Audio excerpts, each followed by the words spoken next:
शायर क़ारी ज़िया जौनपुरी ने कहा था, मैं जौनपुर हूँ तारीख़ का वरक़ देखो, मैं जौनपुर हूँ तारीख़ का वरक़ देखो, बड़े उरूज पे पहुँचा है इल्म फ़न मेरा।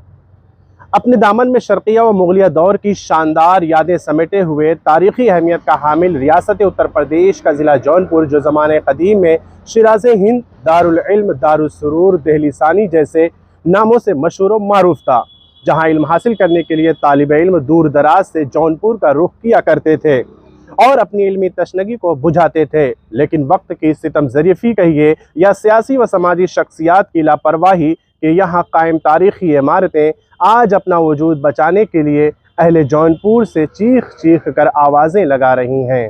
एक वक्त था कि शहर जौनपुर में तकरीबन सूफिया, उमरा व कमांडर के कुल 35 तारीख़ी कदीमी मकबरे मौजूद थे। ज़माने हाल में बेशतर के नामो निशान बाकी नहीं रहे। बकिया चंद मौजूद मकबरे अपनी बदहाली पर नौहाकुना हैं। कई कीमती मकबरों व रोज़ों और कब्रिस्तान की ज़मीनों को लोगों ने गलत तरीके से तजावुज़ करके उस पर कब्ज़ा जमा लिया है या गैरों का कब्ज़ा करवा दिया है।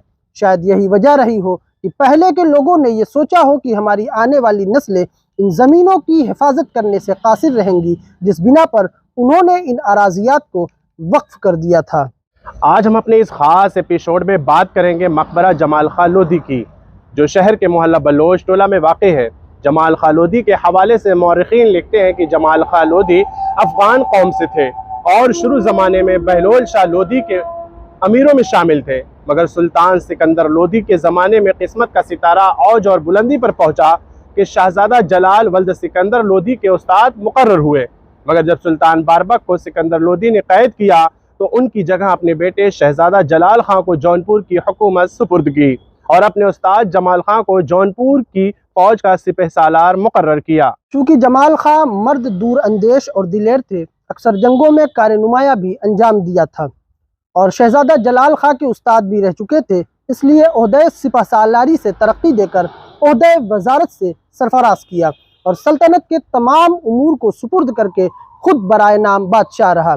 जब इब्राहिम खां लोधी ने अपने भाई जलाल खां लोधी के खिलाफ जौनपुर पर लश्करकशी की तो उस वक्त जौनपुर दिल्ली से अलग एक हुकूमत हुआ करती थी। जमाल खां लोधी ने जंग के दौरान फौज के सिपाहियों को इस उम्दगी और शाइस्तगी से लड़ाया कि सुल्तान इब्राहिम लोधी परेशान व हैरान रह गया और करीब था कि जलाल खां लोधी को फतह हो जाए कि यकायक आफ्ताब जमाल खां जवाल में आ गया। आखिरकार जमाल खां को शिकस्त हुई और वो कत्ल हो गया। जमाल खां लोधी के कत्ल होने के बाद सुल्तान जलाल खां फरार हो गया। लाश जमाल खां मोहल्ला बलोच टोला जौनपुर में सुपुर्द खाक की गई, जहां अब तक मकबरा आलीशान व संगीन यादगार मौजूद है, जिसमें तरह तरह के नक्श निगार बेल बूटे मकबरे की खूबसूरती में इजाफा करती हैं। इस मोहल्ले का नाम भी जमाल खां लोधी के नाम पर आज भी मोहल्ला जमाल खां के नाम से मशहूर है। मकबरा के दरो दीवार मखदूश हालत में है। आसपास मुसलमानों की आबादी है, मगर उसकी देखभाल की तरफ कोई खुसूसी तवज्जो नहीं है। आज़ाद घूम रहे मवेशियों के बौलो बराज से एक अजीम कमांडर की बेहुरमती काबिल अफसोस है। वक्त रहते मकबरे की मरम्मत नहीं की गई तो एक अजीम शख्सियत की शनाख्त सिर्फ तारीख़ के औराक तक सिमट कर रह जाएगी। इस स्टोरी को तैयार किया है मैंने, यानी अजवत कासमी और आसिफ आर्यन ने, और इसमें सहयोग किया है इम्तियाज़ नदवी ने। इस वीडियो को एडिट किया है अराफात आज़मी ने।